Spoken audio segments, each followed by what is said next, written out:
انت عارف ليه الغني بقى غني والفقير هيفضل فقير؟ بسبب 4 حاجات دول اللي هنعرفهم في الفيديو ده. بس قبل ما نبدأ الفيديو يا جماعة ما تنسوش تعملوا لايك وتنضموا لعيلة محمد عكاشة اللي بيكم ان شاء الله تبقى اكبر عيلة على اليوتيوب. وخلي دايما شعارك في الحياة.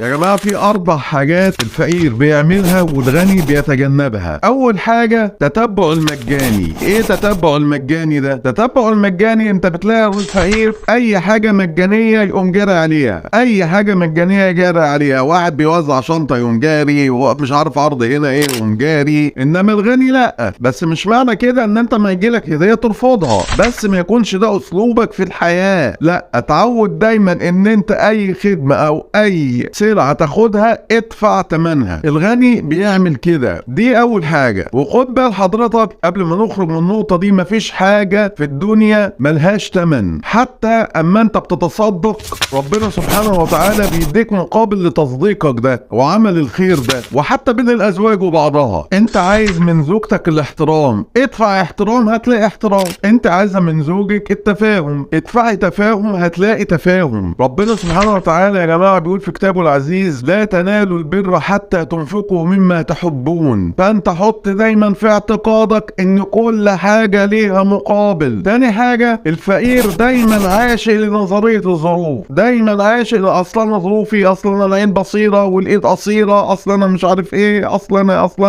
الغني لا، مفيش كده. الغني دايما حاطط ربنا سبحانه وتعالى قدام عينه، انما الفقير حاطط الظروف قدام عينه. حتى اما يشوف حد ربنا فتح عليه يقول لك: يا ابن المحظوظ، مفيش حاجه اسمها حظ، ده رجع الامر للحظ. شوف العقليه. انما الغني لا، هو حاطط ربنا دايما سبحانه وتعالى قدام عينه. تالت حاجه، ان دايما الفقير بيقدر تعبه على الجهد والوقت. يقول لك: ده انا تعبت وضيعت وقت، ده انا مش عارف ايه، ده أنا. ما هو في 100 واحد زي الغني. لا، الغني بيقدر دايما تعبه بالفايده، وهو حاطط دايما في اعتقاده ان المعلومه اغلى شيء في الكون. ودي حقيقه يا جماعة، المعلومة أغلى شيء في الكون. أنا أفتك بإيه؟ إنما الفقير لا، ده أنا تعبت، ده أنا طلعت، ده أنا نزلت، ده أنا سويت.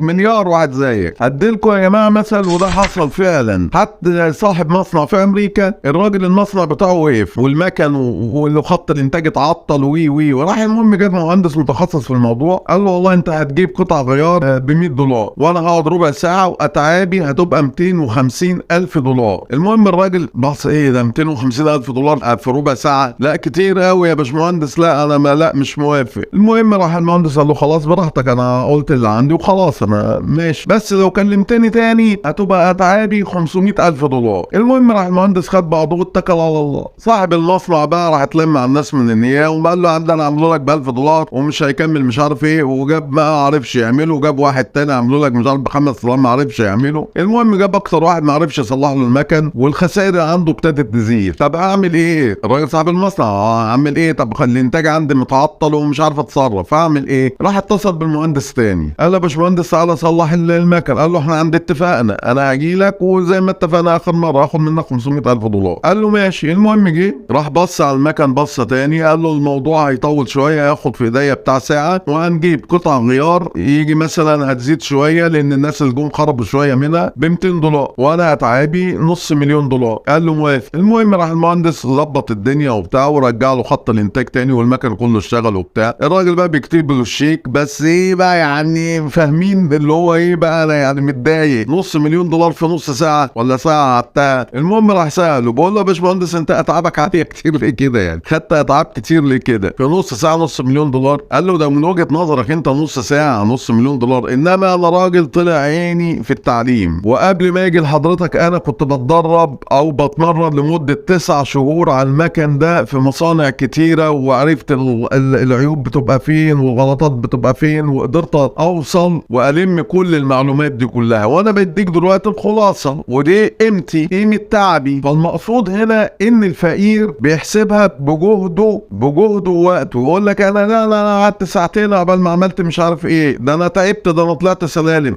لا، الغني ما بيحسبهاش كده، الغني بيحسبها بالفايدة. ولازم يا جماعة نعرف ان المعلومة هي اغلى شيء في الكون، المعلومة هي اغلى شيء في الكون. غير عقليتك. طب النقطة الرابعة ان الفقير دايما بيصرف على الجسد والشهوات، تلاقي مصاريفه 90% او 95% منها على جسده وشهواته. الغني لا، جسده وشهواته بمعنى ايه؟ لبس، اكل، شرب. في ناس تاني بتعمل حاجات تانية الله اعلم بيها، تمام؟ فانت اقعد كده مع نفسك، والله الشهر ده او الشهر اللي فات اي مكان، تمام، انا صرفت والله مثلا في البيت 5000 جنيه مثلا، 3000 اي مكان المبلغ، واقعد اكتب شوف انت صرفتهم على ايه. لقيتهم انت صرفهم على اكل وشرب ولبس وانا اسف في اللفظ عزكم الله، وجزم ومش عارف ايه والكلام ده كله، اعرف ان انت فقير. انما الغني لا، الغني اما بيجي يقعد مع نفسه ويعمل حسبته بيلاقي انه صرف مصاريفه على تطوير ذاته، تطوير ابنائه. لذلك انت تلاقي مثلا ناس مدخله اولادها مدارس معينه بتعليم بمستوى تعليمي معين، ما استخسرش فيهم اي حاجه، تمام؟ الاولاد دي بمجرد ما يتخرجوا من المدرسه والكليات اللي هم فيها بتلاقي جهات العمل بتخطفهم خطف كده. يجي الفقير يا اصل واسطه، لا يا حبيبي مش واسطه، مش واسطه. ده الراجل ما استخسرش اللي هو يصرف على تطوير الذات، انما انت بتصرف على جسدك وشهواتك. اقعد وركز وشوف انت مصاريفك رايحه فين. لو لقيتها رايحه على جسدك وشهواتك اعرف ان انت فقير، وغير تفكيرك، غير تفكيرك. في نهايه الفيديو ما تنساش تعمل لايك على الفيديو وتشترك في القناه وتنضم لعيله محمد عكاشه اللي بيكم ان شاء الله هتبقى اكبر عيله على اليوتيوب. وخلي دايما مبدأك في الحياه اعرف